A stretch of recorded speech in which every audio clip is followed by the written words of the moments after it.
नमस्कार मित्रांनो, स्वागत आहे तुमचे स्टार ग्राफी यूट्यूब चॅनलवर. थांबा, हा व्हिडिओ स्किप करू नका, कारण आज आपण अशा माणसाबद्दल बोलणार आहोत ज्याला जिवंत असतानाच श्रद्धांजली वाहण्यात आली. हो, माणूस जिवंत आहे, पण सोशल मीडियावर तो मृत घोषित करण्यात आला.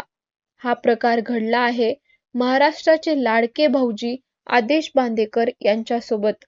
आज सोशल मीडिया आपल्या आयुष्याचा भाग बनलाय. आपण बातम्या तिथून पाहतो, व्हिडिओ तिथून बघतो, पण या सोशल मीडियावर खोटी माहिती इतक्या वेगाने पसरते की सत्य मागे पडतं.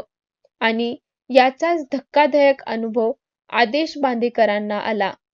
काही दिवसापूर्वी सोशल मीडियावर अचानक आदेश बांदेकर यांच्या निधनाच्या खोट्या बातम्या पसरायला सुरुवात झाली. काही लोकांनी थेट भावपूर्ण श्रद्धांजली असे पोस्ट टाकले, काही व्हिडिओज बनवले गेले, काहींनी तर लोकांना शेअर करायला लावलं. हे सगळं पूर्णपणे खोटं होतं.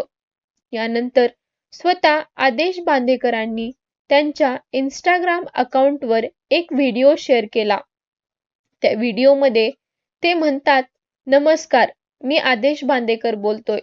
मी पूर्णपणे व्यवस्थित आहे. मी सुखरूप आहे. मी सध्या प्रवास करतोय.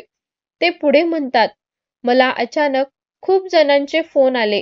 काय झालंय? तुमच्याबद्दल बातम्या चालू आहेत. मग मला कळलं की माझ्या निधनाच्या खोट्या बातम्या सोशल मीडियावर पसरवण्यात जात आहेत.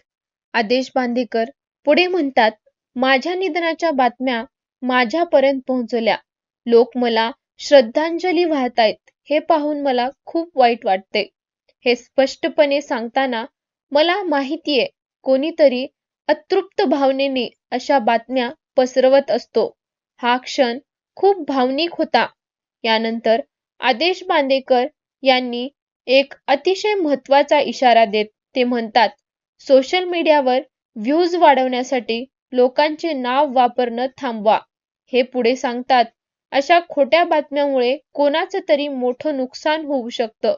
लोक जिवंत असताना त्यांना मृत दाखवणं हा खूप गंभीर प्रकार आहे. आज जर हे आदेश बांदेकरांसोबत झालंय, तर उद्या ते कोणासोबतही होऊ शकतो. फक्त लाईक्स, फक्त शेअर्स, फक्त व्हायरल होण्यासाठी माणुसकी बाजूला ठेवली जाते. सोशल मीडियाची ताकद आहे, पण चुकीच्या वापरामुळे तो धोकादायक ठरतोय.